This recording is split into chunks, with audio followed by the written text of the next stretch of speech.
What is going on, guys? Rodney here with cryptobros. Welcome to today's video. Today is fairly casual. I don't actually have a coin review planned. That being said, I want to reach out to you guys. I want to know what you think is hot. I will actually pick a couple comments, do reviews based on the comments you guys leave. I have a list that I generally work off of, and nothing's really been standing out to me lately. So definitely going to lean on you guys for a couple comments here. I'll be traveling the second half of the month, but I do have some time to pump out some research and do a coin review. Today's video, again, fairly casual. Just going to be going through some articles that I've read in the last couple days. Keep it light and airy. But anyway, first and foremost, if you haven't checked out CoinMarketCap, we're back down to $252 billion. Bitcoin is trading under $6,400. Word on the street is if we break the $6,200 support line, we could see a sub $6,000 Bitcoin. All that being said, let's take a look at some of these articles. I was actually going to cover this. Regulators are slowly starting to get it. Utility tokens are real article, but to go through that and try to summarize it, I think leaves out a couple key pieces that ties all the article together. So I do recommend reading that. It is a pretty good read. But there are some cool things happening in the market. Coinbase co-founder backs blockchain startups $3 million seed round. Ripple taps Facebook payments executive for business development role. Litecoin price spikes above 80 bucks. Litecoin Foundation acquires 9.9% of bank and payments partnership. And CryptoKitties to debut mobile app on HTC's flagship phone. We're not jumping into all of these specific ones, but there was some pretty cool things that are popping up on there today. First one we're going to talk about is actually this Auger article. I don't know if you guys actually probably have based on other YouTubers you watch, but they did finally launch after like two painful years for investors, and really their app sees more than 400K in first day betting, which actually surpasses CryptoKitties. And then goes on to say is that one Auger user was so eager he didn't even wait for the user interface. That may have summed up the state of affairs Tuesday, hours after the Forecast Foundation and the nonprofit behind Auger Protocol did its official launch of its decentralized platform for betting on the outcome of events. The first prediction markets were created, and by the day's end, new bets were being placed on everything from U.S. elections to World Cup soccer games, all with the help of the bleeding edge tech. Then it just goes on and says, after 12 hours of Auger's launch, the platform has become the fifth most popular DApp on the Ethereum blockchain by total users, according to DApp Radar, putting it ahead of CryptoKitties, which has arguably been the perceived market leader since it was mainstream back in December. Jumping ahead over to this Ripple article, super interesting piece. I always like when we see some of these big acquisitions of high-end people going from one company, that everyone knows mainstream, into more of a blockchain-based company. And it says, Ripple has a new senior VP of business and corporate development. The San Francisco-based distributed ledger startup announced Wednesday the hire of Mrs. Van Dyke, who worked as Facebook's global director of financial services and payment partnerships from the start of 2016 until June this year. According to LinkedIn, Van Dyke is also a board of director for Progressive Insurance and has served key roles on MasterCard and Citibank. In a blog post announcing the hire, Van Dyke discussed the I think it's supposed to say pain points, but it says pain points. The pain points around the cross-border payments, citing companies like Facebook that have taken steps to ease such issues for domestic transfers. Interesting piece there. More kind of positive sentiment in the market. We're actually seeing millions of institutional money start to flow back in, despite the kind of downturn in the market. The title of this article, if it will actually load here, Czech investment bank raising $100 million for blockchain fund. Benson Oak, an investment bank based in Prague, has announced it's raising $100 million to launch an investment fund dedicated to the Israeli market and taking focus on blockchain startups. According to the report from Israel media outlet, on Sunday, the new investment arm called Benson Oak Ventures has secured $25 million already and aims to reach $100 million by the end of 2018. The new venture capital will come from private investors and family offices that will include institutional investors, the report said, with the focus of seed stage blockchain and consumer-facing startups. Benson Oaks said the report anticipates the release of the name of 2 portfolio companies in the next coming days. Super interesting piece there. Swinging over to a website called Easy Coin Buy. I actually frequent this one fairly often just because it's very headline oriented. That means you can kind of catch a glimpse of what's been going on daily. So I usually check this out once a day just to see what's going on. You can actually check out all these articles here. Top one, SEC opens comments for COB Solid X Bitcoin ETF, sorry, I'm dyslexic, ETF proposal.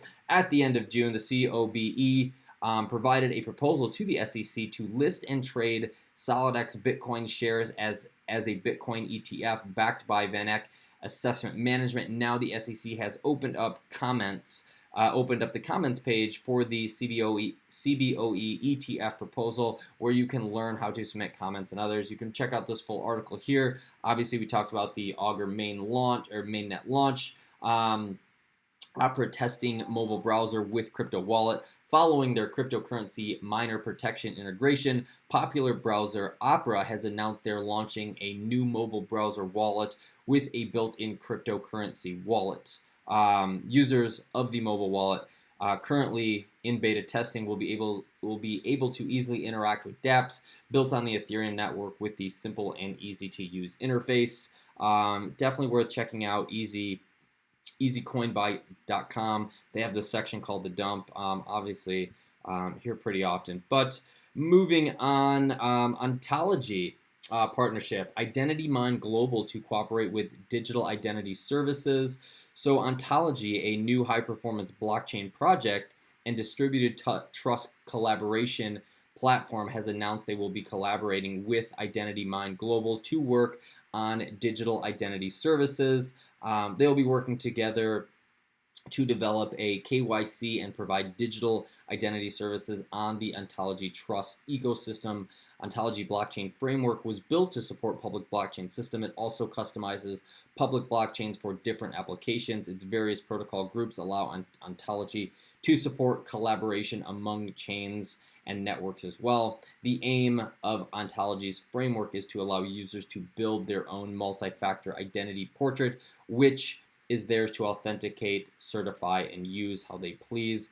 Really interesting piece here. And speaking of Ontology, there's also doing another airdrop, which is fantastic for NEO holders. It says NEO Council has previously announced all users who were holding NEO on March 2nd would receive 0.1 Ontology for every 1 NEO. This announcement, this was announced after Ontology stated they would donate 100 million ONT, 10% of the maximum supply, to the NEO Council for relevant cooperation and support the NEO community feedback. NEO recently announced the second half of their airdrop, where users are set to receive an additional 0.1 Ontology for every 1 NEO they hold. Several users on Reddit have confirmed they have already received their airdrop over the weekend. Everybody loves free money. Anyway, moving on, we're over at AMB Crypto. CEO of Etoro holds Bitcoin and Ethereum, speaks about opening their own exchange. Obviously, if you're kind of in the space, you're going to be holding a little bit of both. What I think is really interesting here is the exchange that they are going to talk about, or they're talking about opening, is specifically for institutional investors, not just kind of like your retail guys like you and me. So it says Etoro CEO stated in an interview that the equities trading platform has made 1,000% returns in the last year. He also spoke about setting up a cryptocurrency exchange platform to target institutional investors. The plan also includes an over-the-counter desk for trades that are financially large quantities, as one would expect from an institutional investor. On this, he stated, in theory, if you come to me and say, I want $200 million of Bitcoin and Ethereum, we could do that in 1 day. In a lot of brokerages, you might that transaction may actually take a month. Notably, the trading platform has raised $100 million in March in its funding round. Analysts have predicted that the platform could be vaulted at a $1 billion euro in the initial public offering. So interesting piece there. More money pouring back into crypto. It's only a matter of time here. Actually, this is probably my favorite article. Google co-founder feels company has missed the blockchain golden ticket. It says Synergy Brin is a name synonymous with tech behemoth. The co-founder of Google, who is worth $52 billion, had attended a blockchain conference at a summit that took place at Sir Richard Branson's hotel in Morocco. He, along with several other important people, discussed blockchain technology and its impacts. And he says, we probably already failed to be on the bleeding edge, I'll be honest, but I see the future taking these kinds of researchy kind of ideas and making them real. The Google X is kind of like that, and Google X is kind of like that.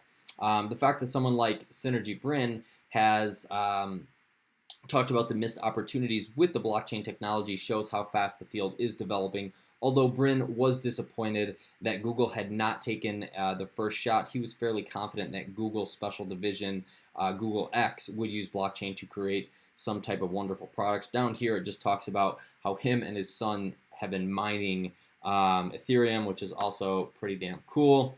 Last but not least, and we are wrapping it up here, tech giant LG forms partnership with eBay-like crypto marketplace. Tech giant LG has signed a deal with Ubank, the team behind Ubank Market. The Ubank mobile payment app will be pre-installed on LG smartphones and will be made available in various global markets. If you don't know what Ubank is, Ubank has the UBcoin Market, a blockchain-based platform that allows people to acquire cryptocurrency and exchange it for real goods. It is geared for consumers who want to participate in the growing digital economy and may or may not mine or invest in cryptocurrencies as of yet. The main goal is to bring 200 million new retail investors into crypto by eliminating all obstacles on the way to crypto. And then this last but not least here, Elon Musk tweets about Ethereum for the first time, gets instant response from Vitalik. Actually, this is pretty hilarious. Elon tweeted out, I want to know who is running Ethereum scam bots, mad skills, and Vitalik fired right back. He says, I do wish Elon Musk's first tweet about Ethereum was about the tech rather than the Twitter scan box. Then he actually tweets at the head honcho over Twitter, Jack, please help us, or someone from the ETH community, make a 2-layer scam filtering solution, please. So fairly cool that, and hilarious at the same time, but fairly cool. Elon Musk notices kind of all that scammy stuff that goes on Twitter anytime anybody makes a post about anything, especially if they're a big name company. The retweets and all the comment section is just filled with crap. But anyway, guys, make sure you leave me a comment below for a coin to review this week. That is actually more the purpose of the video. These are a couple articles that I've read over the last few days. Just some interesting stuff, more of a fun, positive here video. Overall outlook for me, even though the markets are down, I'm still very bullish. I don't care what happens in the next 1 to 5 days. I'm looking 750 days, 1,000 days, 3 years, 5 years, whatever from now. I think those are going to be the defining moments. The way that blockchain and crypto is catching on, I just think is very prevalent at this point. Some minor roadblocks as any new technology. But that being said, guys, that is all I got for you today. Fairly casual video. I appreciate every single one of you. If you'd like to subscribe to the channel, I would seriously love to have you as a subscriber. Come over here, hit that subscribe button, and you don't even have to click the bell. All right, guys, I will catch you later.